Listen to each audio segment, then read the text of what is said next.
नमस्कार, आप देखना शुरू कर चुके हैं डिजिटल न्यूज में आपके साथ मधुकर शर्मा।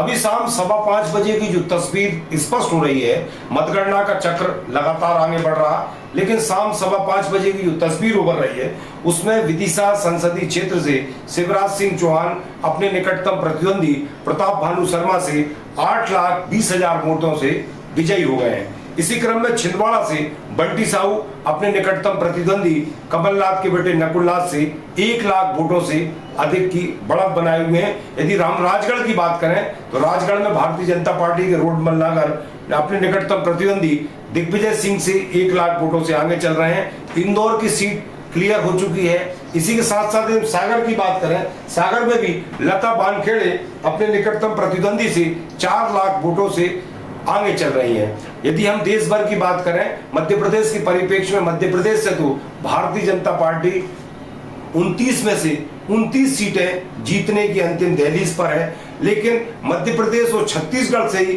भारतीय जनता पार्टी या एनडीए को भरपूर समर्थन मिला है। यदि हम देश भर की बात करें, खासतौर पर दक्षिण भारत से एडीएमके डीएमके ने जबरदस्त सीटें ली हैं जो इंडिया गठबंधन का हिस्सा थे।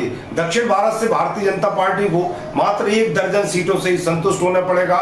इसी के साथ साथ भारतीय जनता पार्टी की जो एनडीए गठबंधन था उसको सर्वाधिक नुकसान उत्तर प्रदेश से हो रहा। उत्तर प्रदेश से जो उसके कुछ मंत्री भी, केंद्रीय मंत्री भी चुनाव हार गए, लेकिन जो सर्वाधिक नुकसान समाजवादी पार्टी एसपी ने उत्तर प्रदेश में किया है। अब देखना ये है, हालांकि भारतीय जनता पार्टी का एनडीए गठबंधन 298 सीटें तक 5:15 बजे तक बढ़त बनाए हुए है।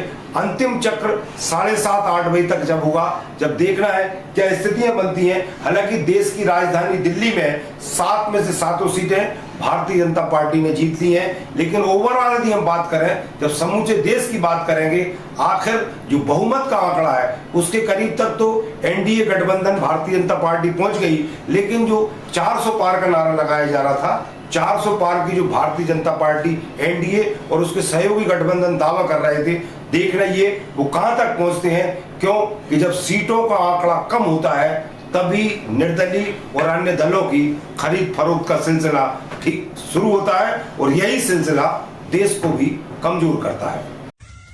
मैं जनता को प्रणाम करता हूं। जनता मेरे लिए भगवान है और जनता की सेवा ही भगवान की पूजा है। ऐसा प्यार दिया है कि मैं किन शब्दों में आभार प्रकट करूं। बस जब तक जीऊंगा अपनी जनता की सेवा दिन और रात जी और जान से करूंगा। ये प्रधानमंत्री श्रीमान नरेंद्र मोदी जी के प्रति श्रद्धा और विश्वास का प्रकटीकरण है और कार्यकर्ताओं का असीम परिश्रम है।